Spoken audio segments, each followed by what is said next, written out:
We are on to day 3 of active weather out there. Now, it has been a quiet morning so far, but as we get into the afternoon, we'll likely see more showers and storms erupt. There have already been some showers hanging around into our southern counties this morning. A little hazy through our Lexington Financial Center live camera. Nothing doing on the max track at the moment. Within the viewing area, we've got little spotty sprinkles or showers trying to get rolling. We had numerous showers down towards Corbin. Those have since dropped off. You can see the tail end of them, but going to be watching back around Owensboro. This is where a round of storms came in and washed out this morning. And what happens is with those, they send out waves of colder air at the surface called outflow boundaries, and those just kind of linger through the day. And once you start to fire up that heat into the afternoon, they can serve as the focal point, the initiation point of more development, more convection, and that's what we're seeing happening already. You've got some showers back towards Owensboro, more numerous showers and storms off to the northwest. That active storm track running up through Indiana and Illinois.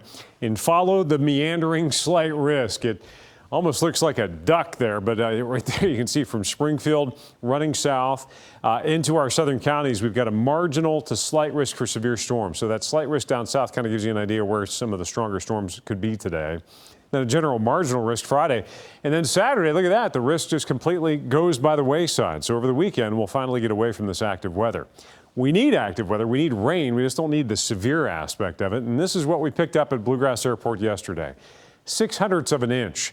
There were varying amounts between, a few tenths of an inch to over an inch, but a lot of folks didn't see a whole lot. So no surprise, the update from the U.S. Drought Monitor today, the drought has expanded. Over 50%, I think it's 56% of the Commonwealth is now in moderate drought. Paducah, Owensboro, running through Somerset, from Lexington, southern side of Fayette County, southwestern side, all the way out to Hazard. It's really difficult to turn that around, especially as that drought continues to deepen. It just accelerates, and you need quite a bit of rain to first stop it and then start to reverse it. And this isn't going to do it. I mean, at least it's a chance. But notice showers, some thunder showers, likely some strong storms into the afternoon. A few could be severe with damaging wind gusts like we saw yesterday, but a lot of it will be south of I-64, more of a southern solution there, areas that didn't see as much yesterday.